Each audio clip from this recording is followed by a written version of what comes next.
Hello to everyone. Electrodynamics के आज के लेक्चर में हम एक यूनिफॉर्मली चार्ज्ड स्फेरिकल शेल से बेस्ड जो भी क्वेश्चंस बन सकते हैं उसको आज हम कंप्लीट करेंगे। सो चलिए स्टार्ट करते हैं। सबसे पहले हम ये जानते हैं कि जो शेल है इससे बेस्ड कौन कौन से कॉन्सेप्ट्स हैं और कौन से न्यूमेरिकल्स यहाँ से बन सकते हैं। सबसे पहला तो ये है कि जैसे शेल है तो शेल का एक इनर सरफेस होता है और एक आउटर सरफेस होता है। जैसे मान लीजिए 3 कॉन्सेंट्रिक स्फेरिकल शेल्स हैं तो हमारे पास टोटल सरफेसेस कितने हो गए, 6 हो गए। तो उन 6 के ऊपर हमने चार्ज जो है उसको हमने फाइंड आउट करना है कि इस पर कितना चार्ज जो अपीयर होगा और आउटर सरफेस इस पर कितना चार्ज अपीयर होगा, इस तरीके से। तो ये अर्थिंग के साथ भी करेंगे और तो अर्थिंग के बिना भी करेंगे, ठीक है। So charges on surfaces of shell, सबसे पहला तो है कॉन्सेप्ट यही, ठीक है। जब भी हमें एक शेल गिवन होगा और उस पर चार्ज जो है यूनिफॉर्मली डिस्ट्रीब्यूट होगा तो सबसे पहले हम ये देखेंगे कि इनर सरफेस पर कितना जाएगा और आउटर सरफेस पर कितना, और ये हम करेंगे अर्थिंग के साथ भी और अर्थिंग के बिना। सो अर्थिंग का कॉन्सेप्ट भी इसी में ही आ जाता है। नेक्स्ट यहाँ पर सेकंड जो कॉन्सेप्ट है वो यहाँ पर ये है कि जैसे ही आप चार्ज फाइंड आउट कर लें फिर है कि डिफरेंट रीजन्स में इलेक्ट्रिक फील्ड फाइंड आउट करना। सो इलेक्ट्रिक फील्ड जो है वो फाइंड आउट करना। साथ ही साथ जैसे इलेक्ट्रिक फील्ड मिल जाता है इलेक्ट्रिक पोटेंशियल भी जो है वो भी आप फाइंड आउट कर सकते हैं, electric potential. So electric field and electric potentials in given regions. Third जो कॉन्सेप्ट हो सकता है, देखिए जब हम 2 शेल्स की बात करते हैं, ठीक है, 2 कॉन्सेंट्रिक स्फेरिकल शेल्स, तो जब हम उस पर चार्ज देते हैं तो ये जो कॉन्सेप्ट बनता है ये बनता है यहाँ पर स्फेरिकल कैपेसिटर का। तो उसका हम कैपेसिटेंस फाइंड आउट करेंगे आज के लेक्चर में, ठीक है, स्फेरिकल कैपेसिटर। और फोर्थ जो क्वेश्चन है वो ये है कि सेल्फ एनर्जी कितना होगा, यानी कि the work done by the system to distribute the charges, ठीक है, तो वह है सेल्फ एनर्जी। और अगर इसके अलावा कोई न्यूमेरिकल होता है तो उसको भी हम जो है देखेंगे। तो सबसे पहले जो हमारे पास शेल्स हैं तो पहले मैं एक शेल करवाऊंगा, फिर उसके बाद 2 कॉन्सेंट्रिक शेल्स लूंगा, फिर इसके बाद 3 कॉन्सेंट्रिक शेल्स लूंगा, ठीक है। तो यही ज़्यादा इंपॉर्टेंट है, यहीं से जो है क्वेश्चंस आते हैं। सो यहाँ पर सबसे पहले हम डिस्कस करते हैं 1 यूनिफॉर्मली चार्ज्ड स्फेरिकल शेल। अब इस पर जब आप चार्ज देंगे, अच्छा इससे पहले एक चीज़ और देखो, यहाँ पर हम जो है इसको ब्रेक कर सकते हैं 2 पार्ट्स में, ठीक है। एक स्फेरिकल शेल जो है वो किससे मिलकर बना होता है, 2 हेमिस्फेरिकल शेल से, ठीक है। तो उनको हमने आपस में कनेक्ट किया है बाय एक्सटर्नल एजेंसी, ठीक है। उसके द्वारा जो फोर्स लगाया गया है वो मान लीजिए F है दोनों तरफ, उससे दोनों को जो है प्रेस किया गया है और एक स्फेरिकल शेल जो है वो हमको मिलता है।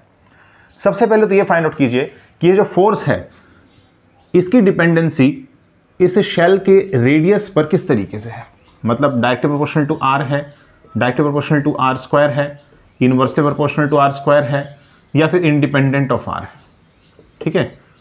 ये क्वेश्चन 12th क्लास का है इसलिए मैंने आपको करवाया है। तो किस तरीके से करेंगे, देखो जो अप्लाइड फोर्स है इक्विलिब्रियम पर वही इलेक्ट्रिक फोर्स के बराबर होगा, और इलेक्ट्रिक फोर्स या मैकेनिकल फोर्स जो है पर यूनिट एरिया वो कितना होता है, mechanical force per unit area this is equal to, ये होता है हमारे पास sigma square divided by 2 epsilon naught, ठीक है, यही प्रेशर है।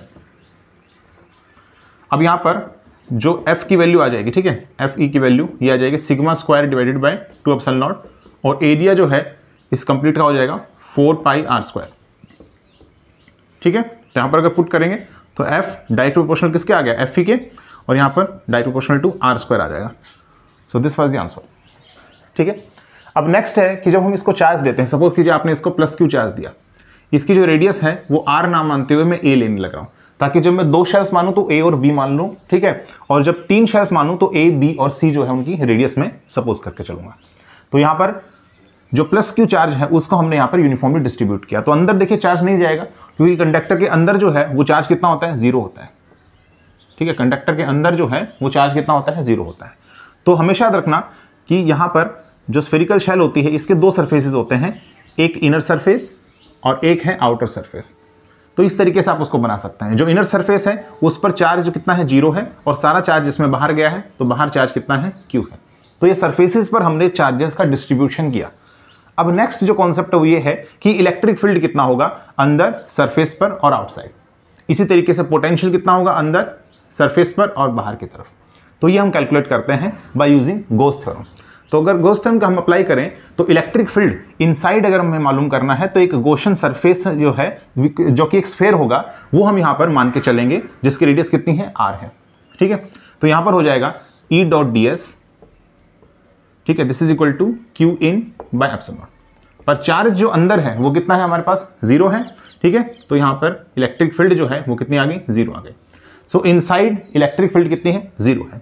अब बात करते हैं आउटसाइड किसी पॉइंट पर जो कितनी दूरी पर है, r दूरी पर है। सो अब इस पॉइंट के अबाउट जो है हम यहाँ पर एक गॉसियन सरफेस मान के चलते हैं, this is A Gaussian surface, और इस गॉसियन सरफेस के अंदर चार्ज कितना है, Q है।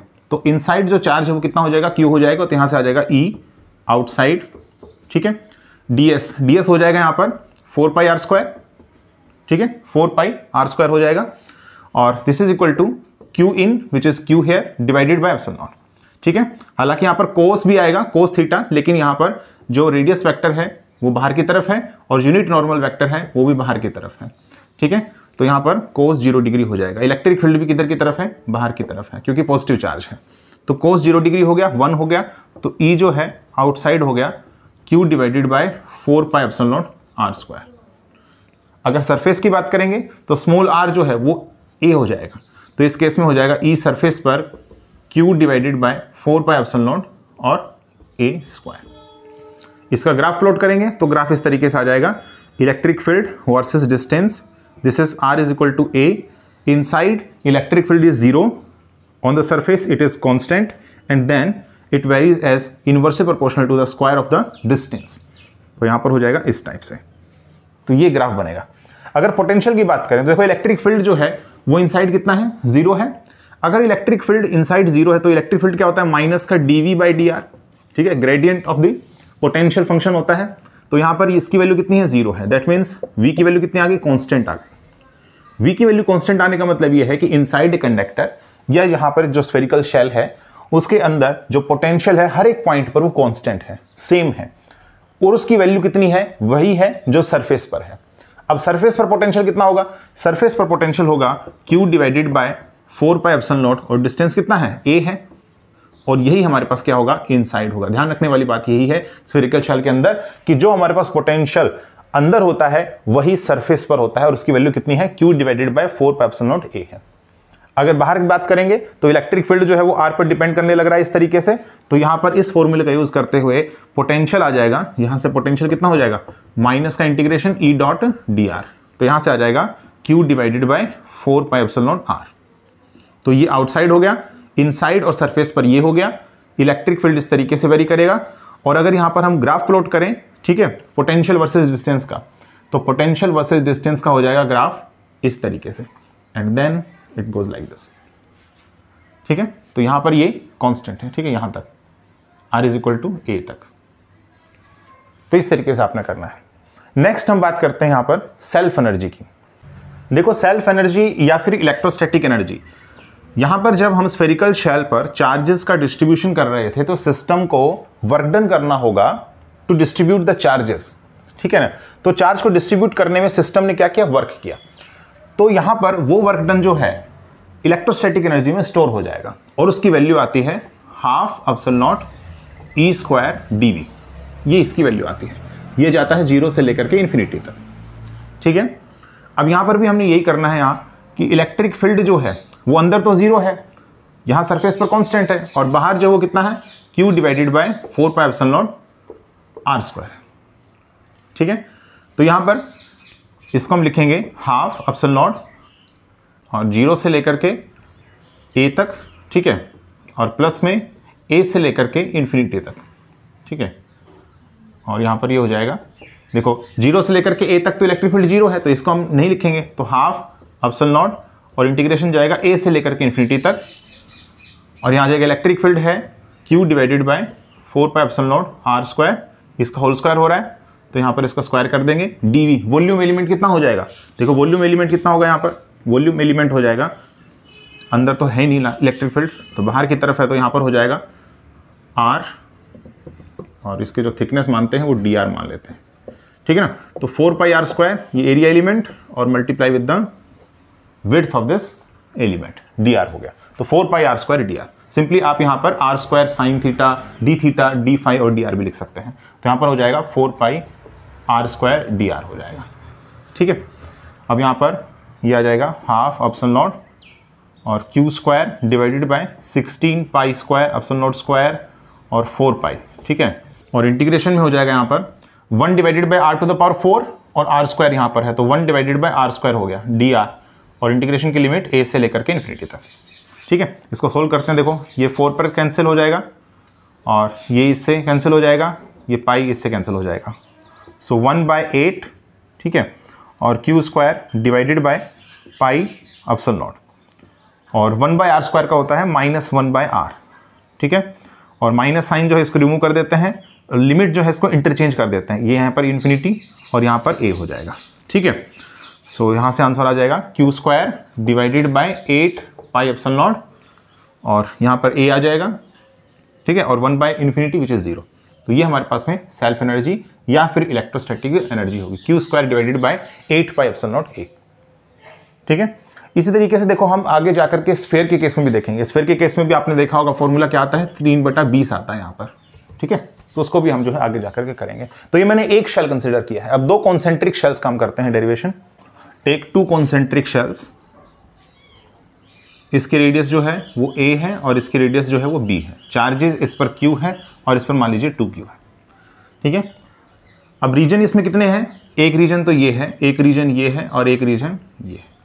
तीनों में हमने इलेक्ट्रिक फील्ड फाइंड आउट करना है और पोटेंशियल भी आप फाइंड आउट कर सकते हैं, ठीक है। तो कैसे फाइंड आउट करेंगे, देखो यहाँ पर सबसे पहले तो चार्जेस का डिस्ट्रीब्यूशन देख लीजिए। टोटल यहाँ पर 2 शेल्स हैं तो सरफेसेस कितने होंगे, 4 होंगे। अगर अंदर की बात करें, ठीक है, inside of this shell, suppose कीजिए इसका ए नाम देता हूँ, इसका बी नाम देता हूँ। तो ए जो है इसके इनसाइड की अगर हम बात करें तो इस पे जो चार्ज है वो कितना है, 0 है। चार्ज कितना है, 0 है, ठीक है ना, क्योंकि कंडक्टर के अंदर चार्ज कितना होता है, 0 होता है। अब सारा का सारा चार्ज कहाँ गया, बाहर गया है। तो यहाँ पर ए वाली शेल के आउटसाइड जो है वो कितना चार्ज है, क्यू चार्ज है। अगर बी वाले के इनसाइड अगर हम बात करें तो इनसाइड कितना चार्ज है, देखो अब इनसाइड जो है ना यहाँ पर कितना चार्ज हो जाएगा, क्यू यहाँ पर है तो इनसाइड यहाँ पर बाय इंडक्शन, ठीक है, इलेक्ट्रोस्टैटिक इंडक्शन प्रोसेस से यहाँ पर आ जाएगा -q चार्ज, तो यहाँ पर आ जाएगा -q, ठीक है। और अगर बी आउटसाइड की अगर हम बात करें तो यहाँ पर चार्ज कितना हो जाएगा, देखो 2q आना चाहिए। अगर यहाँ -q है और कंप्लीट जो है इस शेल पर 2q चार्ज है तो इसका मतलब आउटर सरफेस पर कितना है, 3q है, तभी तो टोटल मिलकर के 2q होगा। तो इसका मतलब यहाँ बाहर कितना है, 3q होगा, ठीक है। अब नेक्स्ट हम बात करते हैं इलेक्ट्रिक फील्ड। तो इलेक्ट्रिक फील्ड जो है रीजन नंबर 1 में निकालते हैं। अब रीजन नंबर 1 जो है वो कंडक्टर के अंदर की बात कर लिया तो इलेक्ट्रिक फील्ड इस केस में 0 हो जाएगा। नेक्स्ट हम बात करते हैं रीजन नंबर 2। तो रीजन नंबर 2 में आपने गॉसियन सरफेस जो है उसको मानना पड़ेगा। मान लीजिए यहाँ पर आप गॉसियन सरफेस मानते हैं एट ए डिस्टेंस r, ठीक है। तो अगर यहाँ पर आप मानेंगे तो इसकी वैल्यू आ जाएगी, कितना चार्ज है, एनक्लोज्ड q है तो q divided by 4 pi epsilon naught और यहाँ आ जाएगा r स्क्वायर, ठीक है। अगर हम बाहर की बात करें तो इलेक्ट्रिक फील्ड रीजन 3 में कहीं पर भी मान लीजिए, यहाँ पर मान लेते हैं, ठीक है, ये भी मान लीजिए डिस्टेंस r है, ठीक है। तो यहाँ पर आ जाएगा टोटल चार्ज कितना है इसके अंदर इंक्लोज्ड, q प्लस 2q तो 3q हो जाएगा divided by 4 pi epsilon naught और ये भी हो जाएगा r स्क्वायर, ठीक है। तो ये r अलग है और ये वाला r जो है वो अलग है। आप इसका नाम दे सकते हैं r1 और इसका नाम दे सकते हैं r2। तो यहाँ पर हो जाएगा r1 स्क्वायर और यहाँ पर हो जाएगा r2 स्क्वायर। नेक्स्ट है पोटेंशियल की बात करते हैं। सो अगर पोटेंशियल रीजन नंबर 1 में हम फाइंड आउट करें तो पोटेंशियल रीजन 1 में अंदर वही होगा जो इस शेल ए के सरफेस पर होगा, ठीक है ना। यही कॉन्सेप्ट जाना था हमने पहले। तो इसके सरफेस पर कितना है, इसके सरफेस पर है q divided by 4 pi epsilon naught और डिस्टेंस कितना है, a है, तो यहाँ पर a आ जाएगा। यही हमारे पास रीजन नंबर 1 में होगा और यही वाला शेल के a जो है इसके सरफेस पर होगा। अब नेक्स्ट हम बात करते हैं potential in region number 2। So region 2 में अगर पोटेंशियल आप किसी भी पॉइंट पर फाइंड आउट कर रहे हैं, मान लीजिए यही पॉइंट है एट ए डिस्टेंस r1, तो सिंपली इलेक्ट्रिक फील्ड आपको पता है इस रीजन में, तो पोटेंशियल आ जाएगा q divided by 4 pi epsilon naught और r1। लेकिन अगर आपने शेल a पर कितना होगा पोटेंशियल, अगर ये आपने फाइंड आउट करना है, ठीक है, potential at a point on this shell a, तो फिर वो कितना हो जाएगा, ये हो जाएगा इस पोटेंशियल a की वजह से ही कितना है और b की वजह से भी कितना है, दोनों ऐड हो जाएंगे, ठीक है। अगर रीजन नंबर 3 की बात करेंगे तो रीजन नंबर 3 जो है इसमें हो जाएगा q divided by 4 pi epsilon naught, ठीक है, और टोटल चार्ज यहाँ पर 3Q है ना, तो 3Q हो जाएगा और R2 हो जाएगा। ये किसी पॉइंट जो है R2 डिस्टेंस यहाँ पर हम फाइंड आउट कर रहे हैं। मान लीजिए आपने जो है शेल बी किसी पॉइंट पर पोटेंशियल फाइंड आउट करना है, तो शेल बी पर अगर आपने पोटेंशियल फाइंड आउट करना है तो एक तो इसकी खुद की वजह से है, ठीक है, और एक ए वाला जो है शेल इसकी वजह से पोटेंशियल है, ठीक है। इस पॉइंट पर जो शेल ए पर हम फाइंड आउट करेंगे तो यहाँ पर कितना आ जाएगा, यहाँ पर शेल ए की वजह से देखेंगे तो देखो शेल ए इस शेल बी के अंदर लाई करने लग रहा है, ठीक है ना, इस शेल के ए के जो है अंदर लाई करने लग रहा है। तो यहाँ पर जो इलेक्ट्रिक पोटेंशियल होगा वो कितना हो जाएगा, चार्ज तो है Q divided by 4 pi epsilon naught, और डिस्टेंस कितना हो जाएगा, डिस्टेंस हो जाएगा ये B, और प्लस में अब यहाँ पर जो है इसके सरफेस पर हम फाइंड आउट कर रहे हैं, तो सरफेस पर कितना हो जाएगा 3Q divided by 4 pi epsilon naught, और डिस्टेंस कितना है वही B है। तो इस तरीके से हम फाइंड आउट करेंगे, ठीक है। अब नेक्स्ट जो है इस केस में हम क्या करते हैं कि स्फेरिकल कैपेसिटर, इसके बारे में डिस्कस करते हैं। देखो इस केस में अगर आपने सेल्फ एनर्जी फाइंड आउट करना है ना, तो सेल्फ एनर्जी की जो फॉर्मूला है half epsilon not E² dV है, 0 से लेकर के इन्फिनिटी तक। अब ये कितने पार्ट्स में टूटेगा, रीजन 1, रीजन 2 और रीजन 3, यानी कि 0 से A, प्लस में A से B और प्लस में B से इन्फिनिटी। अब 0 से A तक इलेक्ट्रिक फील्ड कितना है, 0 है, तो ये वाली टर्म जो है इसका कंट्रीब्यूशन कितना हो जाएगा, 0 हो जाएगा।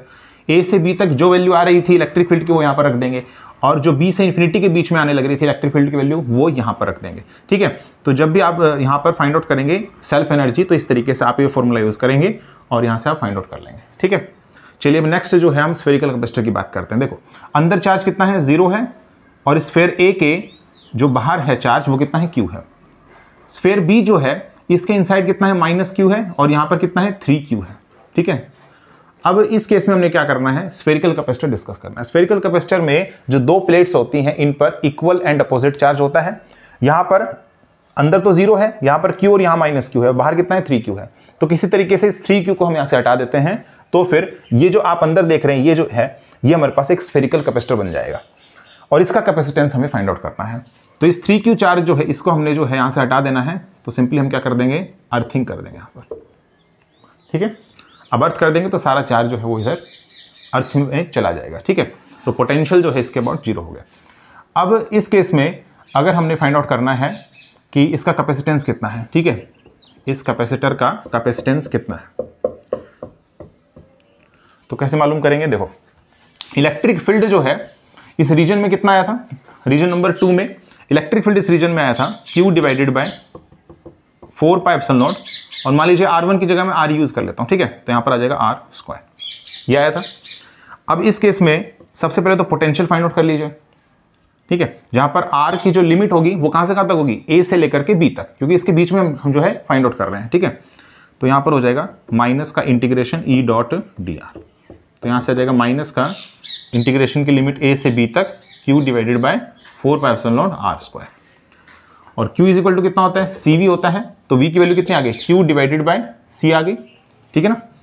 तो यहां से आ जाएगा Q divided by 4 pi epsilon naught, और 1/r² का हो गया -1/r, ये माइनस माइनस जो है वो प्लस हो गया, तो यहां से कितना आ जाएगा 1/r आ जाएगा, ठीक है, A से B, this is equal to Q/C।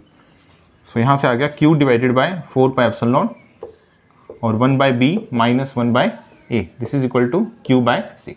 ये Q से ये Q कैंसिल हो जाएगा, और 1 divided by 4 pi epsilon naught, ठीक है, और AB, और यहाँ पर आ जाएगा A-B, and this is equal to 1/C। तो C की वैल्यू कितनी है, कैपेसिटेंस इसका स्फेरिकल कैपेसिटर का हो जाएगा 4 pi epsilon not AB divided by A-B। So this is the capacitance of a spherical capacitor. Self energy मैंने आपको बता दिया कैसे करना है। सो ये जो है दो कॉन्सेंट्रिक शेल से रिलेटेड क्वेश्चंस इसी तरीके से बनेंगे, ठीक है। नेक्स्ट हम 3 कॉन्सेंट्रिक शेल्स लेकर के चलते हैं। देखिए 3 कॉन्सेंट्रिक शेल्स लेते हैं, और जो रेडियस है वो हमारे पास है A, B और C। चार्जेस हैं Q, 2Q और 3Q। कई बार क्या होता है कि चार्ज देने के बजाय यहाँ पर सरफेस चार्ज डेंसिटी गिवन होता है, ठीक है, तो उसकी टर्म में फाइंड आउट कर लेंगे पोटेंशियल। अब यहाँ पर सरफेस चार्ज डेंसिटी मान लीजिए सिग्मा है, यहाँ पर 2 सिग्मा है और यहाँ पर 3 सिग्मा है, तो हमने जो है पोटेंशियल फाइंड आउट करना। मान लीजिए हमारे पास शेल A है, B है और C है, तो किसी भी शेल का जो है पोटेंशियल आप फाइंड आउट कर लीजिए। अब मानते हैं ये चीज़ कि जो शेल B है ना, इसको हमने अर्थिंग कर दिया यहाँ पर, ठीक है, अर्थ कर दिया। अब इस केस में क्या हो जाएगा, जो पोटेंशियल बी है वो जीरो हो गया। इसकी कंडीशन से आप क्या मालूम कर पाएंगे, इसके कंडीशन से आप ये मालूम कर पाएंगे कि शेल बी पर अब चार्ज कितना है।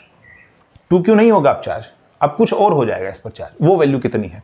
तो इस फॉर्मूले से आप जो है निकाल सकते हैं इसको। सबसे पहले मैं जो यहाँ पर 6 सरफेसेस बनेंगे उन पर चार्जेस बता देता हूँ क्या होगा। देखो अंदर कितना है, 0 है, बाहर कितना है, 1 मिनट में डिस्कस कर लेता हूँ। A, ठीक है, B और C, ठीक है। तो इस तरीके से मैं डिस्कस कर लेता हूँ। तो यहाँ पर inside, outside, inside, outside, inside और आउटसाइड। सबसे पहले बात करते हैं A के इनसाइड, तो 0 है। A के आउटसाइड कितना है, Q है। B के इनसाइड यहाँ पर बाय इलेक्ट्रोस्टैटिक इंडक्शन कितना हो जाएगा, -Q हो जाएगा। आउटसाइड देखो 2Q लेकर के आना है तो कितना हो जाएगा, 3Q हो जाएगा। C के इनसाइड इलेक्ट्रोस्टैटिक इंडक्शन से -3Q हो जाएगा। और बाहर कितना लेकर के आना, 3Q। तो अगर -3Q अंदर है तो बाहर कितना होना चाहिए, 6Q होना चाहिए, तभी 3Q आएगा। तो यहाँ पर कितना आ जाएगा, 6Q आ जाएगा। ये चार्जेस का डिस्ट्रीब्यूशन हुआ। अब नेक्स्ट जो है हम बात करते हैं कि पोटेंशियल बी का कितना है। मान लीजिए हमने अर्थिंग नहीं किया, ठीक है, अभी के लिए अर्थिंग हटा दो, अर्थिंग का जो है डिस्कशन अभी करेंगे। पहले पोटेंशियल फाइंड आउट कर लेते हैं बी का कितना है, क्योंकि इसका यूज होगा अभी आगे जब मैं अर्थिंग करूंगा और हमें चार्ज मालूम करना होगा तो हम जो है उसका यूज डायरेक्टली कर लेंगे। तो पोटेंशियल अगर बी का हम फाइंड आउट करेंगे तो देखो ये किस किस की वजह से है, ए की वजह से है, ए शेल की वजह से, बी शेल की वजह से और सी शेल की वजह से, ठीक है। अगर हम बात करें बी शेल की तो देखो बी शेल जो है इस शेल के आउटसाइड लाई करने लग रहा है। जो बी शेल पे जो आप कोई भी पॉइंट मानेंगे तो ये ए शेल के तो आउटसाइड है ना, तो इसका मतलब इसके तो आउटसाइड है, तो इसमें आउटसाइड वाला फॉर्मूला यूज करना है पोटेंशियल का। नेक्स्ट है बी, तो बी का तो सरफेस पर है, बी के तो सरफेस पर है ये वाला पॉइंट। और जो हमारे पास शेल सी है इसके अंदर लाई करने लग रहा है, तो ये हो जाएगा इनसाइड, ठीक है। अब यहां पर हम बात करते हैं सबसे पहले ए के आउटसाइड। तो आउटसाइड जो होता है पोटेंशियल उसका फॉर्मूला क्या होता है, के क्यू डिवाइडेड बाय आर होता है सिंपली, ठीक है।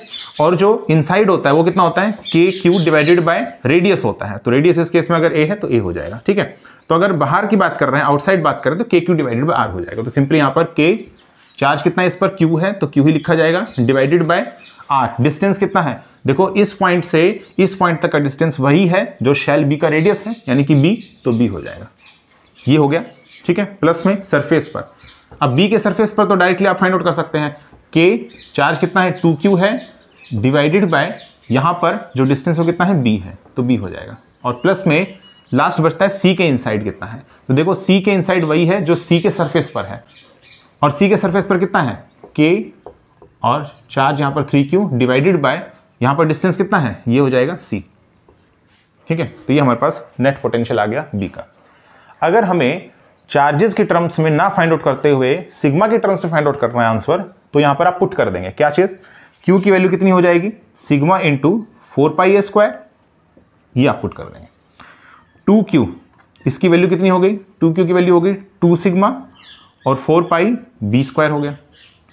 और लास्ट 3Q इसकी वैल्यू कितनी आ गई, 3 सिग्मा, ठीक है। और इसका जो एरिया है सरफेस एरिया वो कितना हो जाएगा, 4πc² हो जाएगा। तो बस ये वैल्यूज जो है आप यहाँ पर रख दीजिए और इसको सोल्व कर लीजिए, ठीक है। तो इस तरीके से आंसर आ जाएगा। कई बार यहाँ पर sigma, minus sigma, plus sigma दे रखा होगा, तब भी आप कर सकते हैं इसको। तो इस तरीके से हम जो है क्वेश्चंस को करेंगे। अब नेक्स्ट हम वही कॉन्सेप्ट लेकर के चलते हैं कि शेल बी जो है इसको हमने यहाँ पर अर्थ कर दिया। तो अब जो चार्ज होगा ना जो शेल नंबर बी पर है वो मान लीजिए Q' है, ये नेट चार्ज है, ठीक है। मैंने यहाँ पर ये बात नहीं करी कि अंदर कितना है बाहर कितना, नहीं, Q' जो है वो शेल बी पर है, ठीक है, इतना चार्ज इसके ऊपर है। तो अब अगर हमें Q' की वैल्यू फाइंड आउट करनी है तो हम ये कंडीशन यूज करेंगे। तो इस कंडीशन से एक बार देख लेते हैं कितनी वैल्यू आ रही है Q' की। देखो यहां से आ जाएगा, ये तो सेम रहेगा A की वजह से, के क्यू डिवाइडेड बाई बी, और ये कितना हो जाएगा अब, K ऑफ 2Q नहीं है, अब कितना है Q' है, तो Q' हो जाएगा डिवाइडेड बाय यही B है, प्लस में ये सेम रहेगा K of 3Q divided by C हो जाएगा, and this is equal to 0, ठीक है। और अब यहाँ से K Q और यहाँ से आ जाएगा 1/B, ठीक है, और प्लस में 3/C, ठीक है, 1/B प्लस में 3/C, and this is equal to -K Q' divided by B हो जाएगा। सो यहाँ पर हम इसको सोल्व करते हैं। तो देखो K से ये जो है K कैंसिल हो गया, और क्यू डैश की वैल्यू कितनी आ गई, क्यू डैश की वैल्यू यहाँ पर आ जाती है, एक मिनट इसका एलसीएम ले लेते हैं, b और ये c हो जाएगा और c प्लस में 3b हो जाएगा और ये b कैंसिल हो जाएगा। तो क्यू डैश की वैल्यू आ गई यहाँ से माइनस का, ठीक है, q और c प्लस में 3b और डिवाइडेड बाय यहाँ से आ जाएगा c।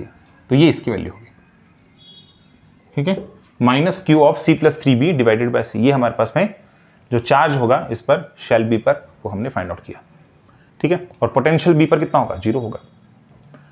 सो ये हमने फाइंड आउट किया। इस तरीके से अगर हमने ये फाइंड आउट करना है कि शेल c जो है इस पर पोटेंशियल कितना है, तो कैसे फाइंड आउट करेंगे। देखो शेल जो c है इस पर पोटेंशियल a की वजह से है, b की वजह से है और c की वजह से है। जो a है पॉइंट, ठीक है ना, जो a शेल है इसके ये बाहर लाई करने लग रहा है, आउटसाइड है, चलो ठीक है आउटसाइड है। जो b है इसके भी क्या है, आउटसाइड है ये वाला पॉइंट, ठीक है ना। जो भी पॉइंट आप मानेंगे ना शेल c पर वो आउटसाइड होगा शेल b के, और जो c है इसके तो सरफेस पर हो गया। तो सिंपली आउटसाइड है सरफेस पर है, तो आउटसाइड कितना दूरी है, c दूरी है, आउटसाइड कितना दूरी है, c दूरी है, सरफेस जो है वो कितना दूरी है, वो भी c दूरी है। तो तीनों में c यूज होगा, तो k q divided by c plus k of 2q divided by c plus में k of 3q divided by c, ये हो जाएगा, ठीक है। सिग्मा के टर्म्स में भी आप फाइंड आउट कर सकते हैं इसी तरीके से।